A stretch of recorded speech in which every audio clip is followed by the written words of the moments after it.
All right, let's recap what we discussed in this video. A habit is basically a script that we can apply whenever a situation or environment presents itself. So we have learned that when this situation presents itself, I am here at point A and I want to get to point B given this specific environment, then this is the route that I need to take. Now, the first time I'm making this route, it takes me a lot of resources, a lot of energy. It's very difficult to figure it out because there's so many different opportunities and possibilities. But when I have done that once and I've got my reward for this behavior, then the next time I do this, it's going to be easier. This path is going to be more ingrained. And as I keep getting rewarded for this thing, this little pathway turns into this dirt road and then turns into this highway. And I know straight away that this is the path that I need to take. So whenever we get rewarded, this pathway is strengthened. But then whenever we are punished, this pathway is diminished. So this right here is basically a visual to show how habit formation works, which in a nutshell is a cue, right? We get an environmental stimuli. This can be a sound, a sight, a smell, just anything that enters one of our senses. Based on that cue, we then get a craving. We get a desire to move towards something or a desire to move away from something. Based on that desire, we have a response, which can either be a mental response or a behavioral response. And then after that response, we either get rewarded or punished. And if it's a reward, then we're incentivized to do this again. If it's a punishment, we're incentivized to not do this again. There are two different types of motivation. We have intrinsic motivation, which means motivation that comes from within. We want to do this thing just for the sake of doing it.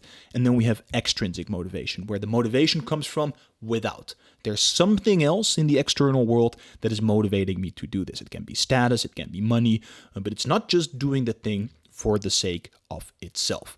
Now, we are always building habits. The question is not if we build habits, it's which habits we build.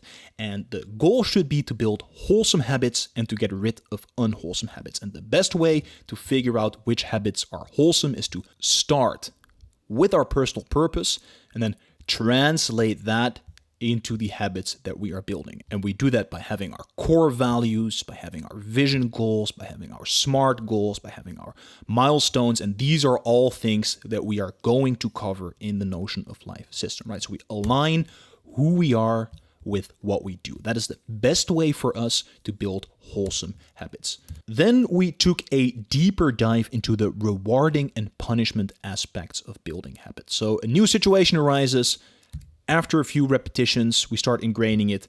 After many repetitions, it becomes even more ingrained. But the issue is that this is very straightforward. In reality, very often the initial action that we take is very far away from the reward that we get. And it's either very far away in time or in complexity, right? So how many different variables are working on it? And the issue that presents is that we might be doing something, but as we're doing this, we get rewards from things that we already did in the past, right? I did something in the past, I'm getting this reward right here, and I might now think that this step that I'm doing right here, this behavior, this action that I'm doing right here is getting me this reward, whilst in reality, that is actually a completely different reward. So it becomes harder to see if the action that we're taking is actually leading to that outcome, or if that's the outcome from a separate action that we took yesterday or even a year ago. So the complexity and the length between the action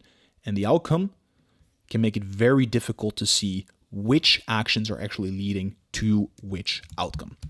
Then we talked about building short-term habits versus long-term habits, which are called rituals, and the pros and cons of both of these, right? The short-term ones, the pro is that we get instant reward. The con is that they're usually just very tiny rewards, where with the long-term habit, we actually have much bigger reward and also with a much longer cutoff, but it takes a lot longer before we can see that result. So the best thing that we can do right there is use these short-term habits to build the bigger ones to then lead that all the way into these very long-term rituals. And once again, we want to stack those from the vision goals all the way to the action. Then one of the most important concepts we've discussed, compound interest. Getting interest on our interest, making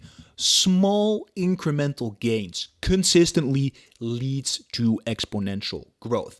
Change might take years until it happens all at once, right? We're taking these tiny little steps that in the moment seem so tiny, but then over a year, with this 1% gain every day, we can tenfold, 30-fold even our outcome, right? So small incremental gains, compound interest. This is one we're going to discuss many more times in the Notion of Life series. Lastly, we had a look at resource management. We only have limited resources and we need to use them in a smart way to make sure we're not overexerting ourselves, because when we do that, we actually don't manage to build anything, that we use it in such a way that we actually first just build this one habit, wait for that one to be ingrained, and once it's ingrained, then we can move on to the next habit. And when that one is ingrained, we can move to the next habit. And if we do that for a whole year, we have 10 new habits, all of them accruing this compound interest, and we will live a wildly different life. Just 1 year of consistent effort, you would be amazed at what you can do. Okay, 6 practical techniques that we discussed. Start small and consistent. It's better to have a small habit and build it out from there. Make sure that it actually becomes ingrained, then make it larger. Second one is habit stacking, using the end of one habit as the trigger for the next habit. Then we have environment design, making sure that the environment that we're in is optimally designed in such a way that it facilitates the thing that we're trying to do, to facilitate the habit that we're trying to build.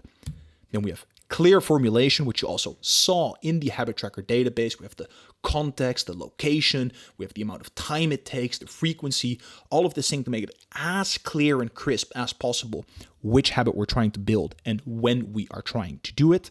Creating incentives, making the intrinsic motivation salient for ourselves and building potential extrinsic motivation, either through rewards or punishments, accountability buddies, other different techniques that you can use for that. And then once again, aligning who we are with what we do. Core values all the way down to habits. I know that I have said this a million times, and I just keep repeating it because this is the most important thing that we can do in our life. Align who we are with what we do, our why with our actions. That's what's going to give us the biggest motivation. He who has a why to live for can bear almost any how. My man Friedrich Nietzsche. All right. It is time for us to dive into Notion because that is what you all came here for. So I am going to show you the goods. And as always, we first go into our database collection zone. And then under this execution and planning databases header, right over here, we have our habit trackers. I'm going to open that one up.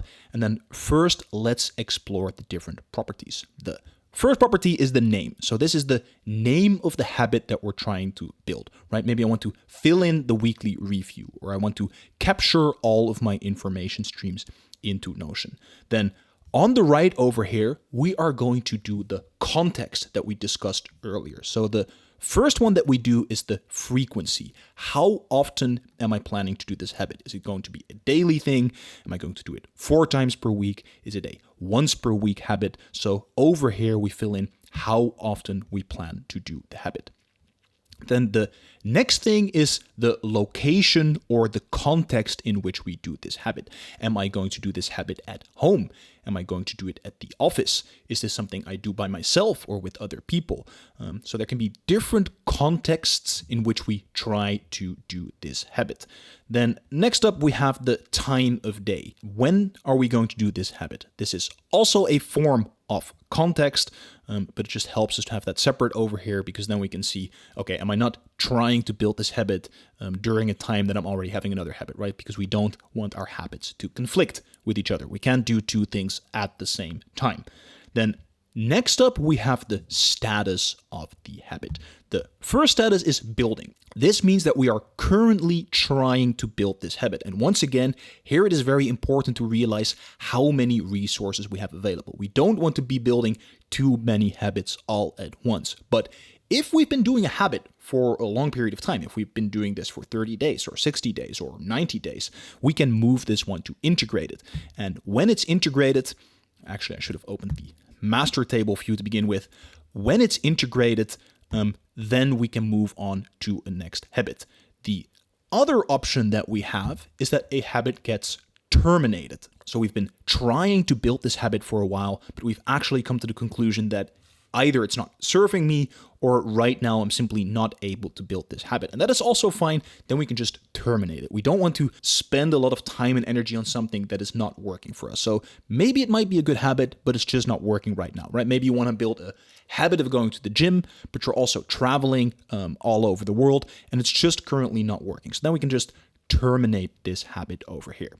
Then the next property that we have is that it's related to a certain project, right? So a project always consists of either actions or habits. And this one over here was me just experimenting. So I'm going to delete that one, right? So we have the name, frequency, location, time of day, duration, status, and the project tracker.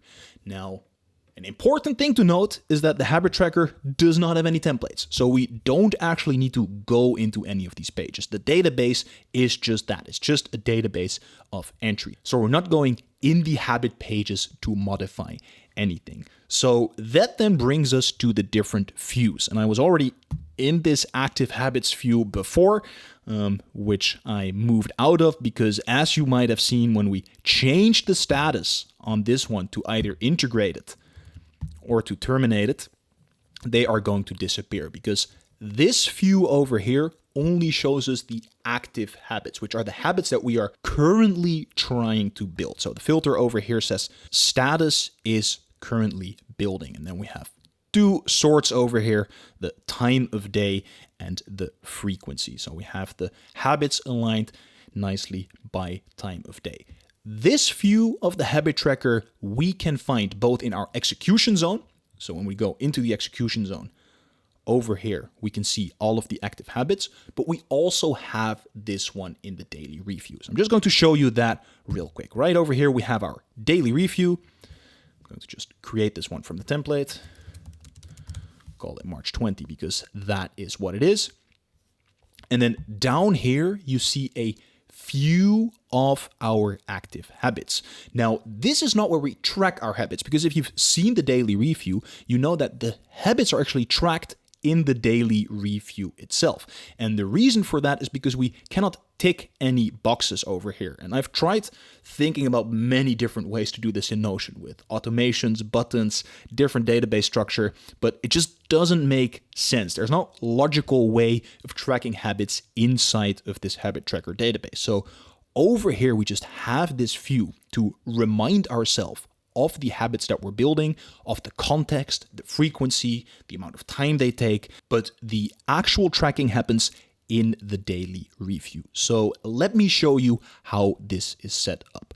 Over here, we have this habit of cold calling people, which is not yet in our daily review tracking. So then what we do is we go into our collection zone, we open up the daily review, and over here, we have all of the habits that we are tracking in our daily review. So what I want to do now is I want to create a new checkbox. So I'm going to say new checkbox, cold call. Give it a little emoji because that's what we like to do. Gotta love your emojis. Cold call, boom. This is now a new habit that I'm tracking. So I'm gonna put that one right over here. And then inside of our daily review template, I want to go over here to this view because what we see over here is always the review that we are doing right today, right? Because this is the one I just created earlier.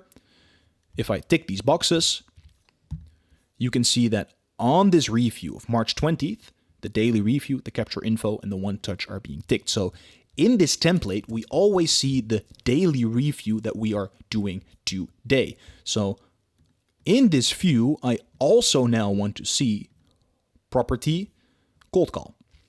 Boom. Because I also want to be tracking this cold call. And now if I were to go back over here, I would open up the one we just created, and I'll just briefly show you this. You can see in the one that we just created, it's only showing these 3 habits. But if I were to now create a fresh review from this template, you can see that right over here, this one has been added. And if I click them over here, you can see at the top of the page, they are also modified in this page, because once again, this is the daily review that we are currently doing. So you have your active habits over here, you add them to this daily review database, and then inside this daily review template, you go down to this view, properties, and then add the one that you want to be showing. So this is how you add them to the daily review, and then over the course of the week, we can track all our habits. If this video is valuable to you, then please like and subscribe down below. It really does help. That was view number 1, the active habits. View number 2 is the monthly review habit management. Now, there is going to be a video on the monthly review in the future, but briefly, I'm going to show you what this looks like. So I'm going to go to the collection zone. I'm going to open up this monthly review over here.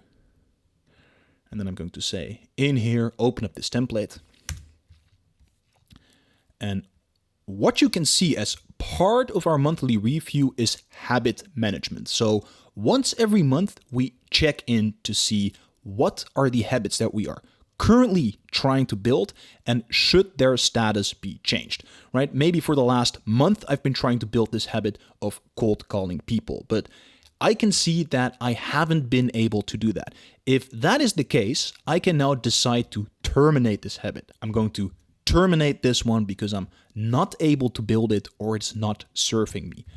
The other option might be that actually I've been doing this very consistently for the past month, and it requires me almost no effort right now. So in that case, I'm going to say I have integrated this habit. This habit is no longer costing me the energy and the effort that it did. So now it is an integrated habit. And of course, the last option is to just keep building. If you feel like, yes, I'm working on it, it's going pretty well, but it's not to the point where I want it to be yet, then we can just keep building this habit. This is also the moment where we might add new habits. We can do this either through our projects view, or we can just add them straight over here. Basically, this is the systematic approach to our habit maintenance, right? Everything in a Notion of Life always has a system behind it, and habits is something that we check in with on a daily basis to actually check whether we're doing them, and on a monthly basis to see if there's anything that needs to be updated about the habits that we are currently trying to build. Then the last thing that I want to show you is how we can create new habits in relationship to a project. And we've briefly explored this in the project tracker video, but I'll just show you here again. So we're going to open up this project tracker database, and let's say, for example, that we have this Notion of Life sales and marketing project. Now there's 2 things that we can do with the project. We can either set unique actions, which are over here, or we can set repeated actions, or things that we want to be repeated actions, which are habits. Over here, we can add habits that we need to build in order to execute on this project. So maybe one of the habits that I need to do is do the course on marketing and sales. Maybe that's something I want to spend 30 minutes every single day on. So I can just add this habit over here, and then that helps me execute on this project. I could also say I need to cold call potential customers. And then over here, I can also set the frequency.